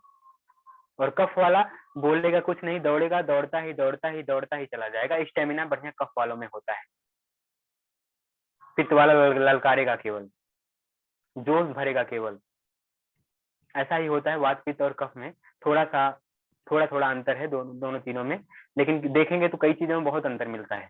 तो अब तेल की मसाज हो गई, नाक में तेल डालने का हो गया। जल नेति कई सारे लोग करना चाहते हैं, जल नेति कर सकते हैं। जल नेति के अलावा तेल नेति भी कराई जाती है जब अगर अस्थमा की प्रॉब्लम बहुत ज्यादा बढ़ी हो। और आपका वात बहुत प्रकोपित हो तो भी कराया जाता है, अम्ल पित्त बढ़ा हो तो भी कराया जाता है, कुंजल कराया जाता है अम्ल पित्त के दौरान, बहुत ज्यादा फायदा करता है, कफ के दौरान बहुत ज्यादा फायदा करता है, वात के दौरान अगर आप शरीर से पानी पी करके बाहर निकालोगे, वात आपका थोड़ा सा और बढ़ जाएगा। तो इसलिए सुबह सुबह क्या करो कि अगर आपको कुंजल करना ही है तो सुबह सुबह 2 चम्मच इसका तेल, क्या बोलते हैं, नारियल का, नारियल का तेल मुंह में डाल दो, उतना ही पानी डाल दो और उसको ऐसे मुंह फुलाओ पचकाओ, कवल या गैंडूस बोलते हैं उसको, मुंह में पानी को भर के और उसमें तेल डाल के मुंह में हिलाते रहना ऐसे ऐसे, सबसे प्रथम तासीर के तौर पे। हाँ श्लोका दीदी, सबसे प्रथम तासीर के तौर पे ऐसे ही हमको अपने मुंह में तेल को लेना चाहिए, क्योंकि भीतर हमारे ऑयल की कमी हुई है। तो जिस व्यक्ति का वात कम हुआ है ना, उसको अपने भीतर तेल लेना चाहिए सबसे प्रथम। दातुन भी लेता है ना, दातुन भी ऐसी लेनी चाहिए, आयुर्वेद में वर्णन है, जिस तेल छोड़ती हो, तेल छोड़ने वाली दातुन गांव में आती है, भटेश है, और भूल गया बड़ा नाम, पाकड़ ऐसे करके कुछ होती है, वो भी उसमें तेल तेल छूटता है, डिठोर होती है उसमें भी तेल छूटता है। ये सब नाम देसी में बोल रहा हूँ, आप लोग को पता नहीं समझ में आएगा कि नहीं, क्योंकि इसका अंग्रेजी नाम मुझे भी नहीं पता है। तो गांव में झाड़ियों टाइप का होता है, इसको करने पे लगता है मुंह में पूरा तेल तेल हो गया। तो वात वाले को ऐसी दातुन भी करनी चाहिए। दातुन नहीं करता है तो मजबूरी में जो पेस्ट वो करता है, ठीक है, पेस्ट ऐसा हो जो मीठा हो, जैसे बाबा रामदेव का दंत कांति एडवांस हो गया, पेप्सोडेंट, आपका सारा मीठा मीठा तो है ही, तीखा तो केवल डाबर लाल दंत मंजन है। तो तीखी कड़वी चीजें आपके भीतर वात को बढ़ा देंगी, तीखी कड़वी चीजें आपके भीतर वात को बढ़ा देंगी, कासाय चीजें आपके भीतर को वात को बढ़ा देंगी। कासाय क्या है, तीखा क्या है, कड़वा क्या है, इसकी पूरी लिस्ट आप, हाँ बबूल जी, आपको पूरी लिस्ट कासाय तीखा कड़वा क्या है गूगल पे सर्च करना, कासाय किसे कहते हैं, तीखा किसे कहते हैं, तीखा भोजन क्या है, कड़वा भोजन क्या है, आपको पता चल जाएगा, सारा लिस्ट आ जाएगा। उस भोजन को बंद कर दो अगर आपके भीतर वात बढ़ा हुआ है। ऐसा भोजन करो जिसमें स्नेहन हो, तेल हो, मीठापन हो, क्योंकि जो चीजें कफ को बढ़ाएंगी, कफ को बढ़ाने वाली चीजें वात और पित्त को कम करेंगी। आप समझ जाओ कि अगर ऊपर जैसे नीचे से हलवाई ने कितना भी पंखे को तेज कर दिया, आग कितनी भी तेजी से धधके, नोट करना, पॉइंट शुड बी नोटेड इस समय अभी, नीचे से हलवाई ने कितना भी तेज कर दिया पंखे को, अग्नि कितनी भी तेजी से दहकने लग गई, लेकिन ऊपर रखे हुए जो दूध है या जिसको हलवाई जला रहा है, या पानी है, कुछ भी है, उसमें मान लो ऊपर से और तेल डाल दिया या पानी डाल दिया या दूध डाल दिया, तो नीचे कितनी भी आग दहक रही लेकिन ऊपर की सारी गर्मी कम हो जाएगी और दूध बढ़ जाएगा। जब दूध डालेगा तो दूध बढ़ेगा ही ना। तो मीठी चीजें जब खाएंगे तो हमारे भीतर कफ बढ़ेगी, कफ बढ़ेगी तो पक्का है कि नीचे की जो आंच है वो ज्यादा प्रभाव नहीं कर पाएगी, हवा है जो वो भी प्रभाव नहीं कर पाएगी। लेकिन कितना अच्छा हो कि आप मीठा खाने से बेहतर है कि जो पंखा चल रहा है उसी को कम कर दो। पंखा कौन चला रहा है, पंखा कच्ची सब्जियां चला रही हैं, सलाद हम खा रहे हैं, कच्ची सब्जियां खा रहे हैं। कच्ची चीजें खाने से, कच्ची चीजें जैसे अनाज भी पका के खाते हैं ना, तो जैसे कुकर में पका हुआ चावल क्या लगता है आपको, पकता होगा, नहीं पकता है। इंजीनियर जो लोग जुड़े हैं हमारे साथ उनको पता होगा कि पकता नहीं है। प्रेशर कुकर पकाता नहीं है, दबाता है, दबाने की वजह से, संपीड़न की वजह से उसमें जो है एयर पास कर जाती है गर्माहट की वजह से। तो चीजों को नरम कैसे कर सकते हैं, तो उसको दबा दो तेजी से तब नरम हो जाएगा, या तो आप उसको पका दो तब नरम हो जाएगा। उसी कंडीशन में चावल बेचारा लगता है कि पक गया लेकिन पकता नहीं है, चावल पकती नहीं, दाल पकती नहीं। तो ऐसी चावल और दाल हम खाते हैं कुकर में पका के, स्टील में पका के, तो कहते हैं कि डकार आ रही है, वात बढ़ा है, वायु बढ़ी है। अगर क्या करें कि सही हो जाए, अगर हम लोग दालों की जगह पे हर दालें गैस बढ़ाती हैं, दालों को कच्चे बर्तन में पकाना शुरू करें, जो कि आप लोग को मुश्किल लगता है, कौन जाएगा पारंपरिक तौर पे। तो बहुत सारी कंपनियों ने कच्चे मिट्टी के बर्तन को इस प्रकार बना दिया कि जो पक्की मिट्टी के बर्तन को पक्के मिट्टी के बर्तन से बेहतर हो गया, मिलेगा, थोड़ा सा ज्यादा पैसा खर्च करना पड़ेगा, लेकिन जो पैसा डॉक्टर के यहाँ जा रहा है वो पैसा अगर बर्तन में चला जाएगा तो क्या क्या गड़बड़ है। तो कच्ची मिट्टी का बर्तन ले लिया, सुविधा की तरफ जाते हैं, सोचते हैं हमको कुकर नहीं मिलेगा, तो कुकर भी बना दिया उन लोगों ने, मिट्टी का कुकर बना दिया। सोचो, मिट्टी का कुकर बन गया। अभी मान लो उपलब्ध नहीं हो पाया तो कुछ दिन आप तरीके से चावल को भाई ऐसे ही पका लो ना, थोड़ा टाइम लग जाएगा चलेगा, चावल को एक अलग बर्तन में पका लो, ऐसे ही पका लो, कुकर में ना पकाओ। तो ऐसी जो कच्ची चीजें रहती हैं वो हमारे भीतर वात को बढ़ा देती हैं, पका के खाना चाहिए। और क्या है, जो पुराने चावल, पुरानी दाल, पुराना गेहूं होता है, इसका जो हम खाना खाते हैं, इसमें कफ होता है थोड़ा सा, इसमें थोड़ा सा मीठापन होता है और नए चावल में भी मीठापन होता है, लेकिन पुराने चावल का जो मीठापन है वो हमारे भीतर कफ ज्यादा बढ़ाता है। अच्छा, नया चावल जो बनता है उसमें भी माड़ ज्यादा निकलता है। माड़, जो उसका पसावन बोलते हैं हमारे यहाँ, वो बहुत फायदा करता है स्नेहन में। तो अलग जाते हैं हम।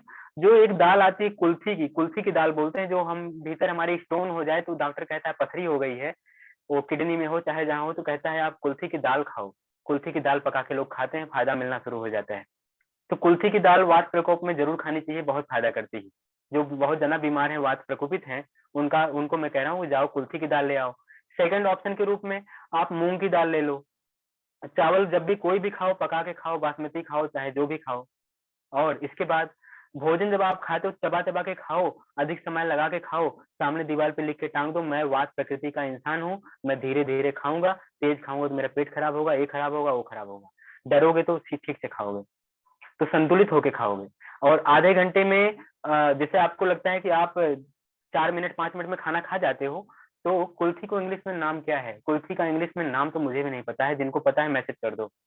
दाल चावल को थोड़ी देर भिगो कर बनाए तो, हाँ दीदी तब आसानी से बनता है, मैं ऐसा ही करता था।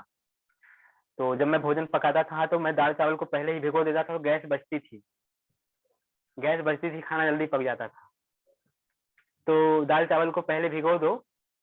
मैं अपने पार्टनर से, मैं इलाहाबाद में पढ़ाई करता हूँ, तो उस दौरान मैं अपने पार्टनर को बोलता हूँ कि रात में ही दाल चावल भिगो दो। बर्तन को रात में मैं धुल देता हूँ और भिगो दो, अगली सुबह जो है बर्तन में भीगी रहेगी दाल चावल, तो हो सकता है पकाने के लिए 1-2 मिनट लगे और दाल चावल पक जाए, गैस बचेगी। तो कहता था नहीं नहीं, रात में भीगेगा तो ज्यादा हो जाएगा। एक आध दो बार प्रयोग किया तो पता है क्या हुआ? दाल में दाल दिखाई नहीं दी कि दाल है कहाँ। दाल और पानी एक हो गया था मिलके, पूरा पीला पीला हो गया था। तो ऐसा ना करें, लेकिन भिगो दे थोड़ा सा तो बेहतर है, मेरी तरह ना करें। हाँ, अब कुल्थी का इंग्लिश में आप सर्च करिए गूगल पे, अगर आप डालते हैं कुल्थी तो कुल्थी मिलेगी, इंग्लिश वे में डालेंगे तो मिल जाएगा, इंग्लिश उसका मिल जाएगा। हाँ, अब आगे। तो ये हो गया खाने में। और कच्ची चीजें का सेवन ना करें, धीरे धीरे खाएं, तेजी तेजी से खाना ना खाएं। पानी भोजन के बाद पिए, बहुत समय लगा के वात वाले, तुरंत पी लेंगे, खड़े होकर के पी लेंगे तो वात का प्रकोप बढ़ेगा। खड़े होकर पानी मत पीना, मैंने फील किया है। लोग कहते हैं ना घुटना खराब होता है, घुटना होगा जब होगा देखा जाएगा। अभी क्या होगा मालूम है? खड़े होकर पानी पीने के बाद मन बड़ा निराश हो जाता है। हाँ, हुलगा भी बोलते हैं उसको, कुल्थी की दाल को मैम ने बोला हुलगा। तो जो है, अगर खड़े होकर पानी पिएंगे तो मन निराश हो जाएगा, तो खड़े होकर पानी मत पीना। और अपने भोजन में तेल का मैंने बताया, स्नेहन का मैंने बताया, और मसाज का भी मैंने बताया, और कच्ची चीजों का सेवन ना करना है इसको बताया, तेल का प्रयोग करना उसको बताया। और सोने से पहले, अपने बॉडी में आप लोग देखो कि आप लोग अपने आप को शांत करके सोया करो। तो शांत कैसे होगा? कहने से थोड़े ना होगा। एक तो योग निद्रा करने से होगा, योग निद्रा का निरंतर अभ्यास रहेगा तब भी होगा। और कैसे? आप अपने शरीर को शाम को सोने के पहले एक बार हल्का सा कड़ू तेल गरम करो, सरसों का तेल गरम करो, हल्की हल्की मसाज पूरे शरीर में ना करना चाहो, कपड़े गंदे होते हैं, नाभि में तेल डाल दो। कड़वा का तेल गरम होता है, मान लो गरम चीजें वात प्रकृति में फायदा करती हैं। ये जो बादाम रोगन का तेल है भी फायदा करता है, गरम होता है तासीर उसका, बादाम का तेल गरम होता है। तो गरम जो तेल है इनका प्रयोग कर सकते हो, नाभि में लगा लिया, पैर के पंजे में रगड़ लिया, खूब तेजी से रगड़ करके उसमें थोड़ा नमक मिला के रगड़ोगे तो थकान और ज्यादा जाएगी, थकान कम हो जाएगी, मानसिक विश्रांति मिलेगी। प्रशांतक कहलाता है तेल। प्रशांतक मतलब एंटी डिप्रेसेंट, डिप्रेशन कम करेगा। जो दिमाग में चल रहा है ना, उलझन चल रही है, अब रात में सोते हैं उलझन में, पूरी रात उलझन चलती रहती है, सुबह उठेंगे तो उलझन में ही रहेंगे। रात में आपका अंतिम विचार जो होता है, सुबह आपका पहला विचार जो होता है। मरने पे व्यक्ति का अंतिम विचार जो होता है, नव जीवन पाने पे पहला विचार वो होता है। इस पे ध्यान देना कि हमारा अंतिम विचार क्या है। तो रात में जब सोने जाएं तो एकदम योग निद्रा में शरीर को शिथिल छोड़ के सोएं। इसके लिए पैर में तेल की मसाज करें, सरसों के तेल की, नमक मिला के। उसके पहले और सावधानी बरतना चाहें, नींद और गहरी चाहिए, तो आप अपने पैरों को नमक वाले पानी में भिगो करके थोड़ी देर रखो, ठंडे पानी में भिगो के रखो। गर्म पानी में भिगोगे तो ऊपर चढ़ जाएगा वात, और ऊपर जो है सिर और भारी हो जाएगा। इन दिनों ठंडे पानी में भिगो के रखो, भिगो के फिर पोंछ लिया रगड़ रगड़ के, उसके बाद तेल की मसाज करके सो गए। अब आगे थोड़ा समय और बचा है, नहीं बचा है, 8 मिनट हो गए एक्स्ट्रा। अब मैं चाहूंगा कि अगली क्लास में सारी चीजें बताई जाएं। कुल्थी को दाल दाल को अंग्रेजी में हार्स ग्राम कहते हैं। हाँ जी, जो भी कहते हैं खाना है कुल्थी को। तो 8 मिनट लेट हो गया है, कई लोग किचन में पहुंच गए हैं, तो मैं चाहूंगा कि अब क्लास को समाप्त किया जाए और आगे जो चीजें बच रही हैं इनको क्लास में आगे करते चले जाएंगे। आज हमने वात के बारे में इतना बताया, थोड़ा समाधान बताए हैं, कुछ चीजें जो रह गई हैं योगाभ्यास के जरिए कि योग में क्या करें उसको बताएंगे आगे। और फिर वात के बाद पित्त, फिर कफ को बताएंगे, और फिर वात पित्त वात कफ और कफ पित्त को ऐसे जो चीजें छूट रही हैं इनको बताएंगे। फिर लास्ट में आप कंक्लूजन पे पहुंचेंगे और आप जान जाएंगे कि मेरा क्या है दिक्कत, कैसे ठीक करें। और फिर योगाभ्यास तो बताते ही रहेंगे, खाने का तरीका भी बताते रहेंगे, क्या खाना है क्या छोड़ना है। तो बस मैं चाहता हूं कि अभी यहीं से क्लास को समाप्त किया जाए। जिनके मैसेज करने हैं वो मैं नंबर डाल दे रहा हूँ, मैसेज कर दें। हाँ, जिनको मैसेज करना है मैं नंबर दे रहा हूँ आप लोग को चैट बॉक्स में। और क्षमा करना कि मैसेज अभी मैं देख नहीं पा रहा हूँ, मैं इसका स्क्रीनशॉट ले लेता हूँ। आप लोग मुझे मैसेज करना तो मैं आपका जवाब दे दूंगा। ये नंबर है, आप लोग इस पे कांटेक्ट कर सकते हो।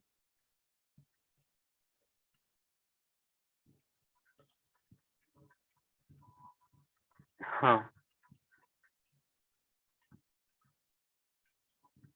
तो आप लोग मैसेज कर सकते हो, और अगर बात करना चाहें तो हाँ 7 बजे के बाद बात कर ले, उसके पहले मैसेज कर सकते हैं। ठीक है, आप सभी लोग इतने समय तक जुड़े रहे, बहुत धैर्य से आपने सुना, इसके लिए आप सभी को मेरा प्रणाम। सभी को जय जिनेन्द्र।